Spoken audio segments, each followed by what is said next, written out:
Tomai, ko vėl sulindęs į tą telefoną? Ateik, padėsiu iškelt. Imk už čia. Keliam. O. Ką čia darai? Į kryžių nepanašu. Čia bus stogastulpis. Senovinis stoginis kryžius. Kaimas užsakė, nes senasis supuvo. Per žolinę šventę šalia bažnyčios statys ir šventins. Daug žmonių suvažiuos iš visų apylinkių. Moteris jau dabar rūpinasi. Kiek vainikų nupinti, kaip kryžių išpuošti.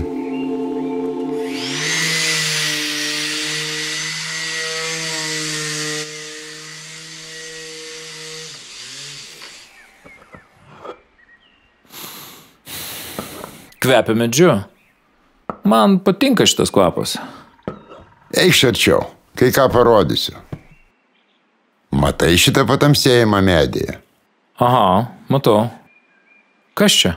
Tai sušaudytas ąžuolas. Kaip tai?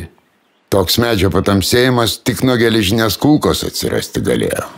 Čia susišaudymo būta, kulkos pataikyta. Paskui ąžuolas augo, kamienas storėjo, o kulkos ženklas viduj liko. Gal prie partizanai žuvo, gal čia slėpėsi, nežinia. O dabar kryžius bus, o šitam ąžuolui antras gyvenimas. Gal ir įdomios tos tavo istorijos. Tik tie kryžiai. Aš nežinau, kiek man svarbi religija. Šalia gražaus kryžiaus ir tikinčiam, ir netikinčiam gera pabūti. Aš bemeistraudamas, kaip moku, taip savai žodžiais pasimeldžiu už visus tuos, kurie žuvo miškuose už mūsų laisvę, ar bent apie juos pagalvoju. Gal taip ir tas medžio kūrinys šventu tampa.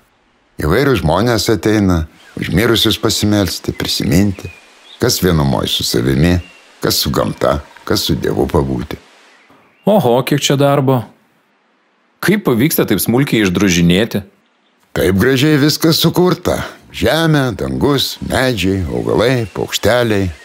Taip ir meistrų darbuose viskas pavaizduota. Rūtos, lelijos, saulė, mėnulis, žvaigždės, visas kosmosas. Ir man norisi čia tarp saulutės spindulių paukštelių patupdyti arba žvaigždelėmis papuošti. O gal žirgeliai iš šonų tiktų? Gal. Ir kaip tau kantrybės užtenka šitiek ilgai knebinėtis? Kai paėmai kaltą į rankas, pačiupinėjai medį, net nepamatai, kaip vakaras ateina. Man neprailgsta. Gal kad iš dūšios darau, o gal noriu, kad žmonėms patiktų. Nežinau, ar aš taip galėčiau.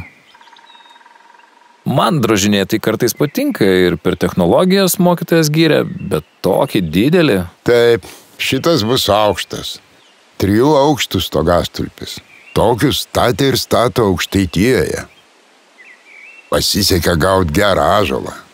Šitas bus 8 metrų. Aš kažkada irgi nuo šaukšto pradėjau.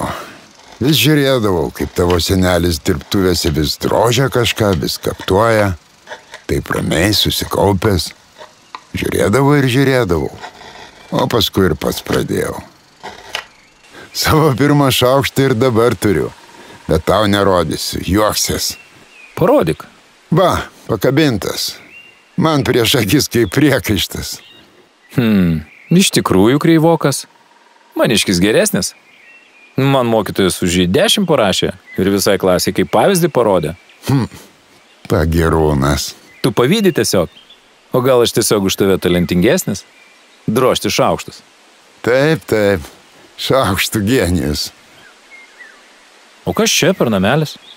Čia joks ne namelis, tai žemaitiška koplytėlė. Ant žemės, o gal ant kokio seno akmens stovės. Jei visą Lietuvą pravažiuotum, pamatytum, kokia ši tradicija skirtinguose kraštuose įvairi. Nuo koplytėlių, koplytstulpių, keliaaukščių stogastulpių, iki pačių įvairiausių kryžių išpuoštų drožiniais ar kalvių iškaltomis detalėmis. Tai padėsi man drožti ar ne? Kažką gal ir galiu. Gal geriau duok man Mariją nudažysiu. Keista. Ji man močiutę primena. Man tai gal ir nekeista.